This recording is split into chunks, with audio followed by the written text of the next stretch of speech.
ನಮಸ್ಕಾರ ಕರ್ನಾಟಕ, ನಾನು ನಿಮ್ಮ ರವೀಂದ್ರ ಚಕ್ರವರ್ತಿ. ಸೊ ಕನ್ನಡ ಫಿಲ್ಮ್ ಹಿಸ್ಟ್ರಿಯ ಇವತ್ತಿನ ಹೊಸ ಕಂಟೆಂಟ್ನಲ್ಲಿ ಸೊ ತುಂಬ ಕ್ಯಾಚಿ ಆಗಿದೆ ಆ್ಯಕ್ಚುಲಿ ಟೈಟಲ್ ನಗುವಿನ ಹೂಗಳ ಮೇಲೆ ಅಂತ. ಸೊ ಹೂ ಥರನೇ ಇಬ್ಬರು ಸಹ ಕಾಣ್ತಾ ಇದ್ದಾರೆ ಆ್ಯಕ್ಚುಲಿ. ಸೊ ನಿಮಗೆ welcome. So first actually social media sensation ಅಂತಲೇ ಹೇಳ್ಬೋದು. ಯಾವಾಗಲೂ ತುಂಬ ಚೆನ್ನಾಗಿ ಒಳ್ಳೆ ರೀತಿಯಲ್ಲಿ ಟ್ರೋಲ್ ಆಗ್ತಿರ್ತಾರೆ.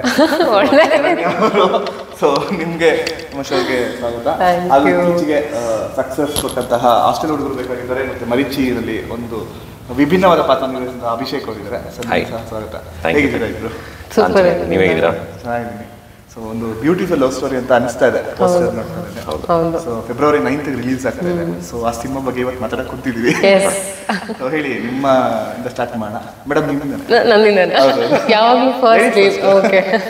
ಸೊ ನಗುವಿನ ಹೂಗಳ ಮೇಲೆ ಅಂದ್ರೆ ಟೈಟಲ್ ಬಗ್ಗೆ ನಿಮ್ಗೆ ಅನಿಸ್ತು ಕೇಳ್ತಲೇ?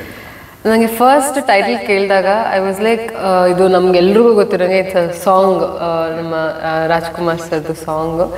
ಸೊ ನಮ್ಮ ಅಣ್ಣವ್ರ ಸಾಂಗ್ ಟೈಟಲ್ ಆಗಿಟ್ಟಿದ್ದಾರೆ ಅಂದಾಗ ಐ ವಾಸ್ ಲೈಕ್, ನಾವಿಬ್ರು ಕೂಡ ಮಾತಾಡಿದ್ವಿ ಅದನ್ನ, ಚೆನ್ನಾಗಿದೆ ಅಲ್ಲ ಅಂತ. ಬಟ್ ಏನು ಜಸ್ಟಿಫಿಕೇಶನ್ ಕೊಡ್ತಾ ಇದೆ ಸಿನಿಮಾಗೆ ಅಂತ ಗೊತ್ತಾಗಬೇಕಿತ್ತು. I asked director. But actually justification ಇದೆ. ಲೈಕ್ ಅಂದರೆ ಒಂದು ಟ್ರೂ ಲವ್ ಸ್ಟೋರಿ, ಯಾವುದೇ ಥರ ಒಂದು ವಲ್ಗ್ಯಾರಿಟಿ ಆಗಿರಲಿ ಅಥವಾ ಒಂದು ಫ್ಯಾಮಿಲಿ ನೋಡೋಕ್ಕಾಗದೇ ಇರೋ ಥರ ಏನೂ ಮಾಡಿಲ್ಲ. 100 to 100% ಎಲ್ಡರಿಂದ ಹಿಡಿದು ಒಂದು ಚಿಕ್ಕ ಮಗುವಿಂದ ಹಿಡಿದು ಅಷ್ಟೇ ಎಂಜಾಯ್ ಮಾಡ್ಕೊಂಡು ನೋಡ್ಬೋದು. ಸೊ ಲವ್ ಅಂದ ತಕ್ಷಣ ಬರೀ ಒಂದು ರೊಮ್ಯಾನ್ಸೇ ಇರಬೇಕು ಅಂತ ಅಲ್ಲ, there is so much of other things. ಅದನ್ನು ನಾವು ಈ ಸಿನಿಮಾದಲ್ಲಿ ನೋಡ್ಬೋದು. ಸೊ ಅದು ತುಂಬ ಖುಷಿ ಇದೆ.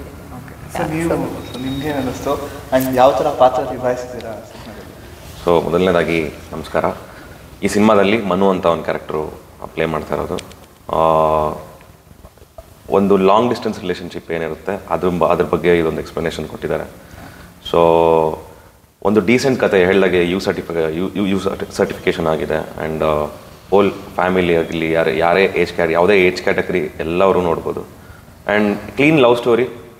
ಅದೇ ಶರಣ್ಯ ಅವ್ರು ಹೇಳ್ದಂಗೆ ರೊಮ್ಯಾನ್ಸ್ ಇರಬೇಕು ಲವ್ವಲ್ಲಿ ಅಂತ ಏನಿಲ್ಲ. ಇಟ್ಸ್ ಲೈಕ್ ಲಾಯಲ್ಟಿ ಅಂತ ಹೇಳ್ಬೋದು, ಒಂದು ನಂಬಿಕೆ ಅಂತ ಹೇಳ್ಬೋದು. ಆ ಒಂದು ಇದರಲ್ಲಿ ಹೋಗುತ್ತೆ ಸಿನಿಮಾ. ತುಂಬ ಮರ್ಯಾದೆಗೂ ಶರಣ್ಯ ಅವ್ರು ಹೇಳ್ದಂಗೆ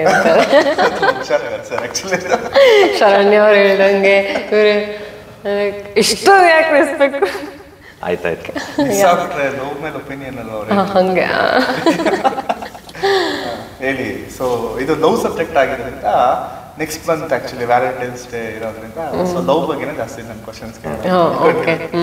ಸೊ ಈಗ ಸಿನಿಮಾದಲ್ಲಿ ಇದ್ದಂಗೆ ನೀವು ಹೇಳಿದಾಗ ರೊಮ್ಯಾನ್ಸ್ ಇದ್ರೇನೆ ಲವ್ ಅಲ್ಲ ಪಾಯಿಂಟ್ ಹೇಳಿದ್ರೆ, ಅದಿಲ್ಲದೆ ಬೇರೆ ಅಂದ್ರೆ ಇನ್ ಯಾವ ತರ ಎಕ್ಸ್ಪ್ರೆಸ್ ಮಾಡ್ಬೋದು, ಇನ್ ಯಾವ ತರ ಇರುತ್ತೆ ನಿಮ್ಮ ಪ್ರಕಾರ? ನಿಮ್ಮ ಲವ್ ಅಂದ್ರೆ ಪ್ರಿಯಾರಿಟಿ, ಆಮೇಲೆ ಲಾಯಲ್ಟಿ, ಲಿಟಲ್ ಥಿಂಗ್ಸ್, ಯಾ ಇದೆಲ್ಲ ಎವ್ರಿಥಿಂಗ್. ನಿಮ್ಮ ಪಾಯಿಂಟ್? ಓಕೆ, ಸರಿ. ಎಫರ್ಟ್ಸ್.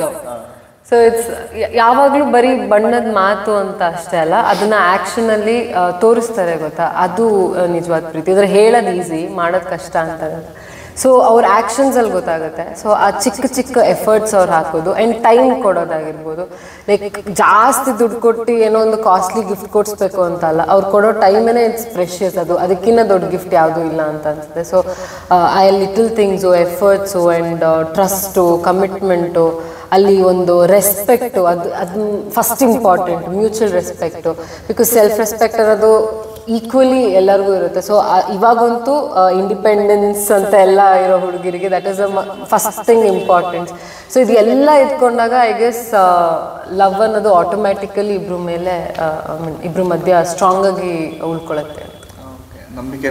ನಂಬಿಕೆ ಮೇಲೆ, ರೆಸ್ಪೆಕ್ಟ್ ಮೇಲೆ, ಪುಟ್ಟ ಎಫರ್ಟ್ಸ್ ಮೇಲೆ, ಈ ಮೂರು ಹೇಳ್ಬೋದು. ಸೊ ನಿಮ್ಗೆ ಯಾವ ಥರ ಹುಡುಗಿ ಬಿಟ್ಟು ಅಂಡ್ ಯಾವ ಥರ ನೀವು ಎಕ್ಸ್ಪ್ರೆಸ್ ಮಾಡ್ತೀರಾ ರೊಮ್ಯಾನ್ಸ್ ಬಿಟ್ಟು?